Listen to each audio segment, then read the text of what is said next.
just to you know, folks, I just had to go and double check that because I thought I'd mistyped it, but it really is Like diagram. the autocorrect bug got you. You're like, there's no way to say Yeah, I this. thought it was like Dignum or something, but no, it is diagram. And his uncle Ben. Anyway,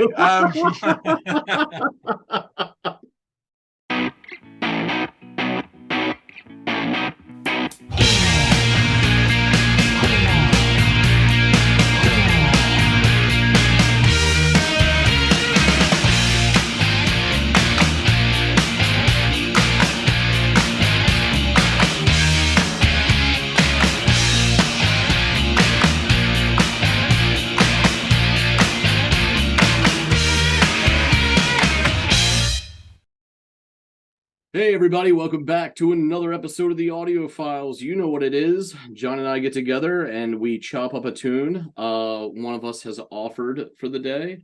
John, you're up to bat, man. So, what are you coming with? okay, so I have got a track from the band. The band is called James. Are you Okay, I aware? remember you alluding to them in a previous reaction that we recently did, but I've got to be honest with you, man. I have no memory or recollection or any knowledge of this band. Fair enough. I had a quick in my research, had a quick scan of chart positions and stuff like that, and I don't remember there being anything in the US column. So, you know, That explains it. yeah. So this track is called Come Home. Come home. All right. Well, got everything I need. James, Well, come home. just Oh, yeah. one thing for you and the viewers. There are two versions of this song. There's the original and then the remix. The remix is the popular one that hit the charts. So of course I've given you the original. Um, Of so course. just so it doesn't make no difference Naturally. to you, but just for the people watching this. Okay, cool. I'll go off and give the original iteration of the song a listen. It's that time again when I lose my friends, go walk about. I've got the bends from pressure.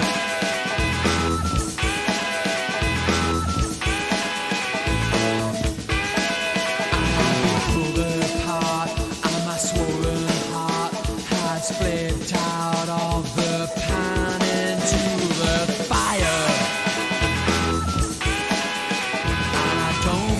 I love that part. It's so great. Let's take this back a little bit. I want to experience that again. Go walk about. I've got the bends from pressure.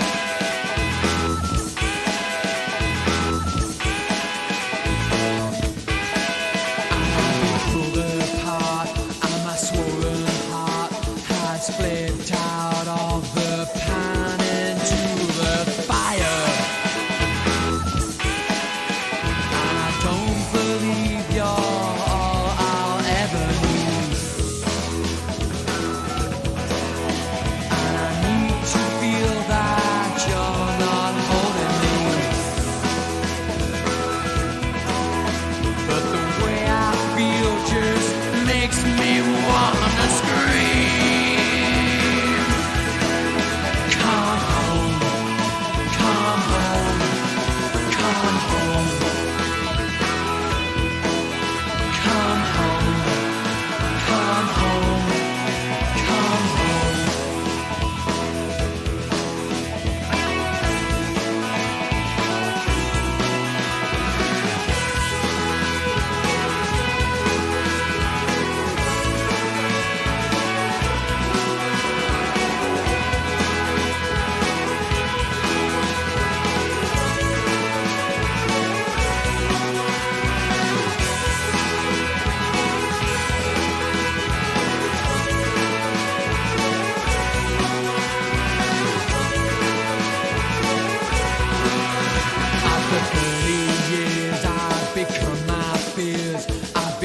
The guitars in this song are so good.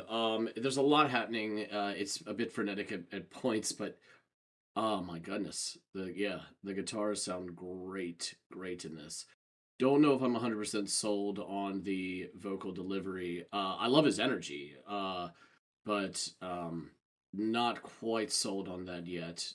I don't dislike it or anything. It's just I don't think it's resonating with me as much. But the guitars and the drums and bass are doing some great stuff too. And it's like a little calamitous, but it's mixed so well that it's all working together. And hats off to the production team who put all of this together because it's a lot happening at any given moment throughout the song. There are a lot of cooks in the kitchen on this one, but instead of sounding dense or some of it sounding drowned out by the presence of another, it just sounds lovely and somehow brought together in a way where everything is kind of preserved, even though there's a lot going on. Become the kind of man I've always hated.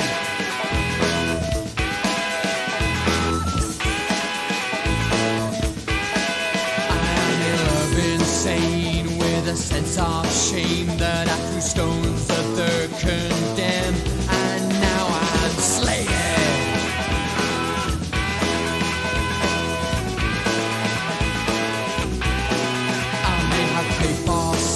But I was blessed by love in this land that's ruled by gods of lust and money. I don't believe you're all I'll ever need, and I need to feel that you're Great not guitar. holding me. But the way I feel just makes me wanna scream. Come home, come home, come home, come home, come home, come home, come. It's a little electric piano in the background doing its thing too. They deserve credit. Hats off. Sounds really good. I am absolutely in love with what's going on with the guitar. And I've said it before and I'll say it again. The rhythm section in this band is absolutely killing it. Come home, come home, come home, come home, come home. What is this?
Nice bass.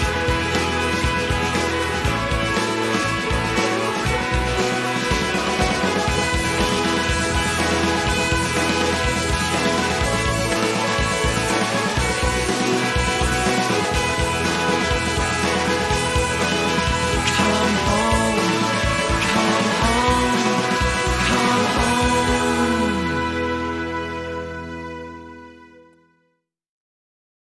That last minute and 15-ish, whatever that was, superb. Loved it. Loved it, loved it. I actually liked a lot of this. I mean, all this song. This is great. The only part that kind of was like, is when he says makes me want to scream, because it's just, for me, he doesn't have, I understand the delivery, and I understand he wants to capture the emotion of that line. But it didn't hit with me. It's such a small part though, right? Like Andy, what are you doing splitting hairs? Well, if I have to point out something about the song that didn't really, didn't wow me, it was that. The rest of it, which is 98% probably, was just phenomenal. Loved the energy. Loved, like, it sounded like keys, electric piano, maybe a synth of some kind. I don't know. Um, the bass was doing excellent work. The drums were fucking fabulous. Guitars were probably the hero of the song. And also whoever was mixing this, because it's really mixed terrifically. Yeah, I don't know about James, but I'm hoping John can fill me in. So let's get back to him. So you're back. You've come home. I have, yes. Back What to do you where it all think? began. It's funny that you mentioned a remix of this. I could see how not only this could be remixed, but how this could, and this doesn't really speak to remixing, it really speaks to like sampling, but I could see how bits of this song could be sampled into hip hop, any other kind of like, more modern genre that extrapolates from music to create a new song. It's very sampley, like it's very sample worthy. And I like the song a lot, but I just wanted to add that because it wasn't part of my initial observation. Loved the energy in this number. It was fun, and it had all these different lovely parts that in a lot of ways played off of each other, rather than just playing with or along one another. An example of that would be when the guitar plays this wailing bit throughout, and it hits its apex, and as it hits its apex, there's this bass drop that strikes a couple notes, almost like a counterbalance to the music, and I really, really enjoyed that, and that really stuck out to me. And while we're on the topic of the guitars, I thought they were like really great in this song. They were just ripe with all this. I think that is what gave it a lot of the energy. So for me, the energy, the attitude seemingly was derived from a lot of the guitar work in this. The keys are great too, and they add some counter melody to those guitars as the bass rolled and the drums shuffled beneath the two. The only criticism I have for this song would be that I'm not moved in any way by the vocal delivery. And the part that does capture my attention is for all the wrong reasons. And it's when the singer declares, "It makes me want to scream," because it just, I don't know. It sounded like, it didn't sound like it, that line didn't match the delivery of the line to me. It sounded almost like contrived a little bit, just the delivery of that one line. And that's, again, the only, like, I'm like 90% of the song, 95% of the song I thought was great. So it's not like I'm over here shitting on it or anything. It's just, if I'm going to be honest about all the shit I like, I've got to, be real with myself and the audience and be like, yeah, this part really wasn't that great with me. So, wasn't nuts about it. But at the 3:21 marker, the song shifts, and there is this, I think, like synth keyboard bit with added sounds that kind of resets the song. And it's great. There's this electric piano, I believe, which I think was kind of the mainstay as far as the keyboarding that I heard, or the key instrument that I heard throughout most of the song. And it joins, and there are just some mint shakers happening at this point. I know you're a sucker for a good shaker or rattle. And that, really stuck out to me a lot as well. And it kind of just breathes this new or different life into the song at this point. And there's also at this juncture some wonderful bass and some really tight snare work by the drummer, and I really, really like that as well. I also, something that stood out to me is probably one of my favorite bits of this, not even bit, my favorite part or aspect of this song was the production and the mixing, because there's all these It kind of reminds me of another song that we did recently. I don't know if I should say it because I don't even know if it's going to air before this one. But regardless, I think the larger point is that this is something that we've noticed a lot, particularly in, I would say, more recent songs, but not exclusively. And that is the production and the mixing of this tune. Like, there's all these different moving parts we've got going on here, right? We've got like a couple different key instruments at points in the song. We've got at least maybe two guitars happening, bass, drums, shakers, these auxiliary instruments that are happening, and all of them are there's a production balance that's struck with the way this is all assembled and finalized and put together, and I think it sounds great. Nothing sacrifices itself or is sacrificed by the accompaniment of another instrument in the song. And when there are as many as I just listed, that can be something that you would worry about losing or getting lost in the sauce. And that doesn't happen here. So despite there being a lot of musical cooks in the kitchen, everything still sounds really well balanced and easily discernible. So credit to that person, whoever did the production work on this.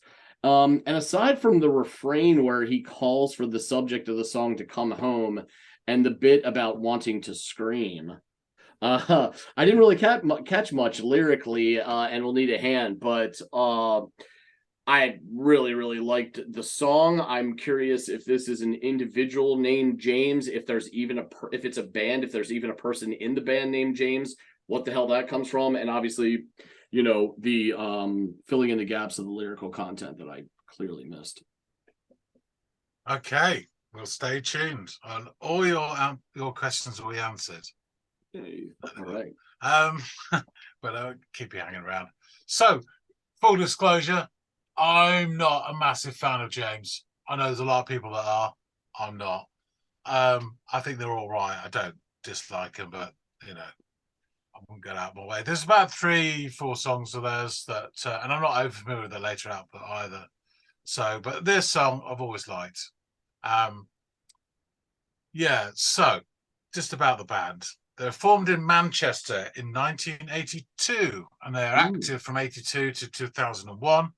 And then from 2007 until present, they are described as indie pop, alt rock, and even Manchester and Britpop for a very short period. They have released 17 studio albums, 7 of which are top 3 in the UK charts. Damn. 37 singles. Most famously, the single Sit Down of theirs, which reached number 2. They've had a few personnel changes, as you could imagine, over that time. And I reckon, and please correct me in the comments, but I think the lineup for this track is, so the first few are certified. So Tim Booth, lead vocals. Jim Glennie, bass guitar, backing vocals. David Bainton Power, drums and percussion. Saul Davis, rhythm guitar and acoustic guitar. Mark Hunter, keyboards, piano programming. And Andy Diagram, trumpets and percussion. Diagram. Yeah. I had just to folks, I just had to go and double check that because I thought I'd mistyped it, but it really is Diagram. Like the autocorrect bug got you. You're like, there's no way. Yeah, I thought it was like Dignum or something, but no, it is Diagram. And his uncle Ben. Anyway,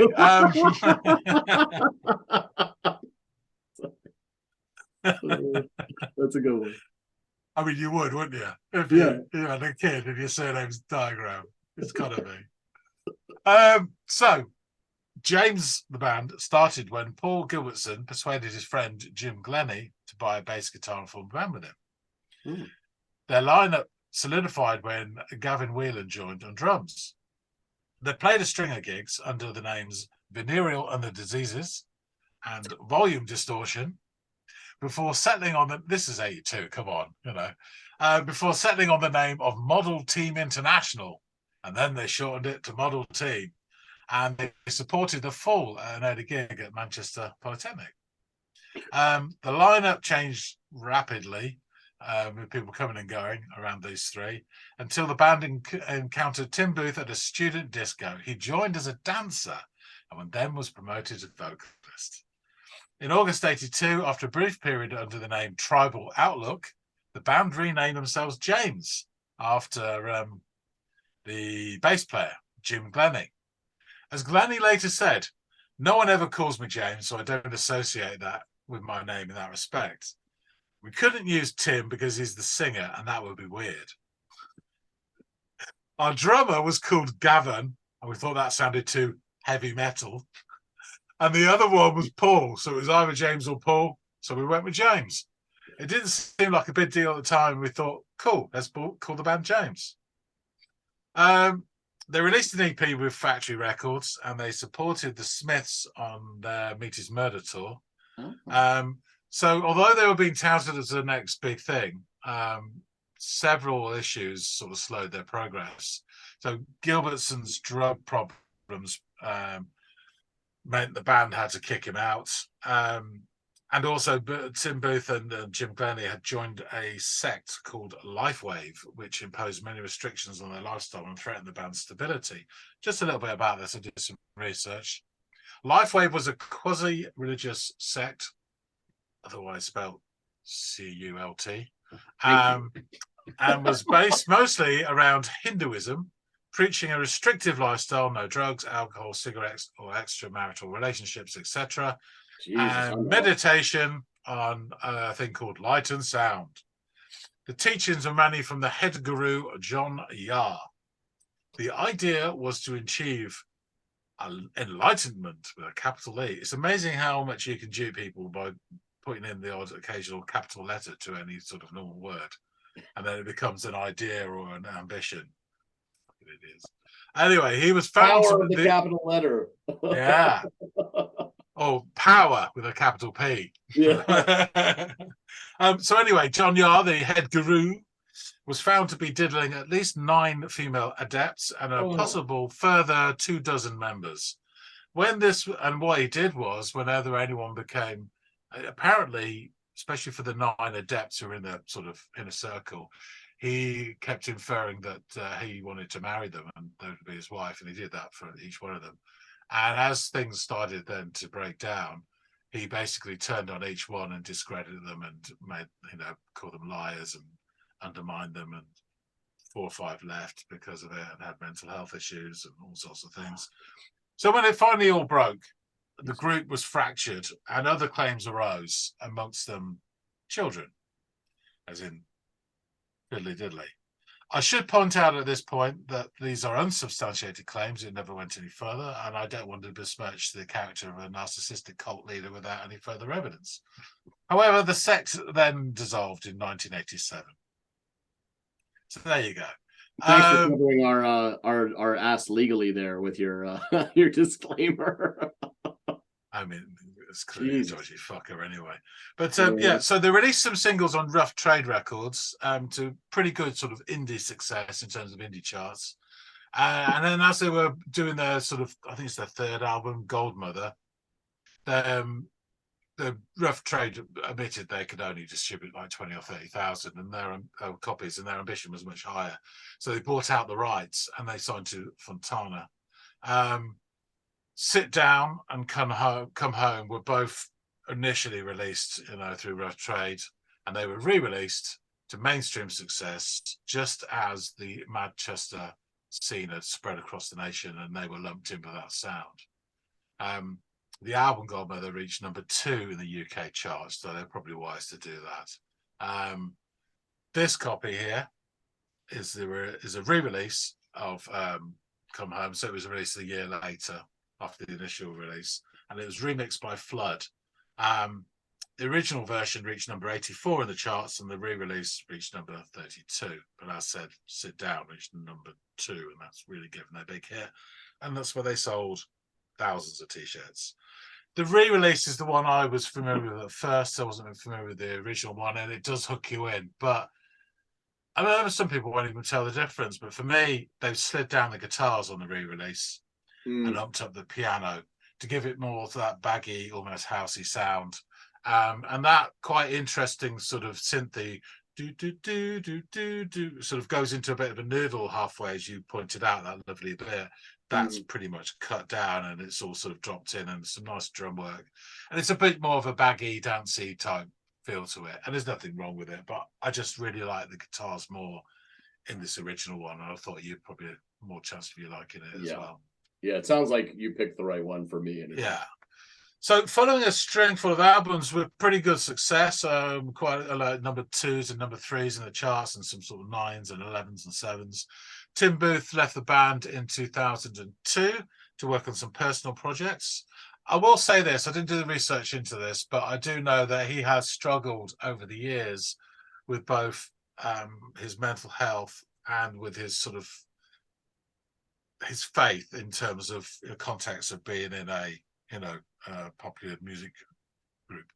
And he's been quite open about this, I think, in various sort of documentaries and interviews. So, I mean, sometimes he comes across as a consummate arsehole, but I mean, fair play to him. He's honest about it, you know. So I kind of like people like that at least say, look, I am struggling in some way, which is, you know, fair enough. He rejoined the band in 2007, and they continue to this day. And their latest album was out this year, and they're still shifting units because it reached number 3 in the UK charts. So I've not heard it, so sounds like it should be pretty decent. Perhaps I should give them a listen. Any of you watching this who do know their latest, particularly this year's, please drop us a line and say how good or not so good the album is. But lots of people bought it, so there you go. That's no indication of quality, as we all know. But anyway, so I'll get into the lyrics.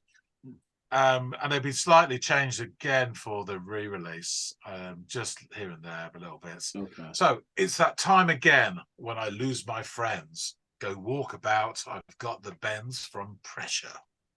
I have been pulled apart, and my swollen heart has flipped out of the pan into the fire. And I don't believe you're all I'll ever need. And I need to feel you're not holding me. And the way I feel just makes me want to scream. Come home, come home, come home. 5 times. In total, 3 lots of 3. After 30 years, I've become my fears. I've become the kind of man I always hated. I am in love insane with a sense of shame. And I threw stones at the condemned, and now I'm slated. I may have paid for sex, but I was blessed by luck in this land that's ruled by gods of lust and money. I don't believe you're all I'll ever need, and I need to feel you're not holding me. And the way I feel just makes me want to scream. Come home, come home, come home. Come home, come home, come home, come home, come home, come home. There's that breakdown, that nice synthy bit, and then the pianos kick back in and the drums, and there's a climax, is 3 more. Come home, come home, come home. So there's some nice sort of, again, I think it's a lot of it's to do with his faith, I think, in this. There's this religious aspects to it, isn't there? I think he's struggling, you know, which is fair enough. It's quite interesting. And the thing about coming home is that feeling when people go back to the church, isn't it? They say they're coming home. Yeah, and I never knew that when I listened to the time. Religious people here in the States say, when you die, he's going home. You know, back like there, sometimes your death is your homecoming in certain parts of the country and in certain subcultures within our country. But yeah, that's it's interesting. The part, it sounded like he wants to be faithful, but not be. At some point he said, like, I don't want to be held by you. So it's like this idea of like, I want to be faithful, but I don't want to be defined by or to find myself using as a crutch faith, which is an interesting balance that you're trying to strike. We've talked about it before. There's a lot of this different approach, but the same general concept behind a lot of Andy Hall's writing in Manchester Orchestra. Where he is a guy who grapples with his faith. He's not evangelical, but you're bearing witness to his struggle, trying to strike a balance of being faithful while also retaining his own identity and autonomy And I was instantly reminded of that when you described this individual's impasse. I wonder which way the struggle is with this. And you're right, there's key lines, and I don't believe you're all I'll ever need, and I need to feel you're not holding me. And the way I feel just makes me want to scream.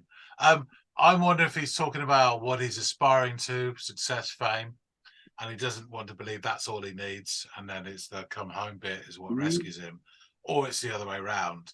It's his Yeah, it faith works both that's ways for stopping sure. him to then become successful and achieve. So it's interesting. I mean, I never really listened to the lyrics apart from the chorus, come home, which is easy enough, when it came out. So doing the research on this just makes you think a little bit.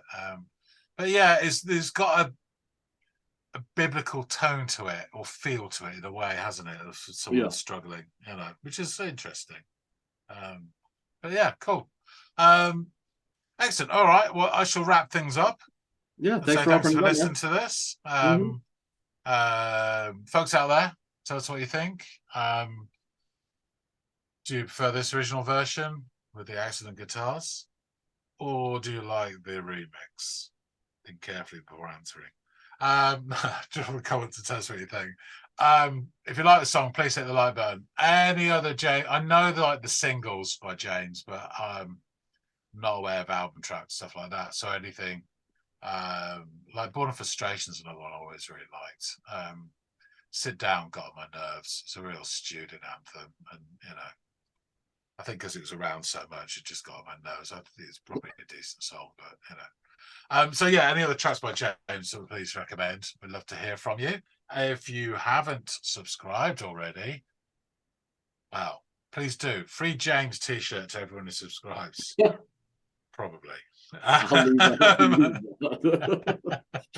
Oh, I'll show you. I'll post a picture of one, and you print it out and wear it yourself. But yeah, we really appreciate the support of people subscribing to the channel. It all helps with the algorithms and everything else, and Yeah. us, moving onwards and upwards like a sickly eagle. So yeah, thanks for that. And that being said, thanks so much for watching, and we will see all of you through the square window on the next episode of the Audiophiles. See you guys.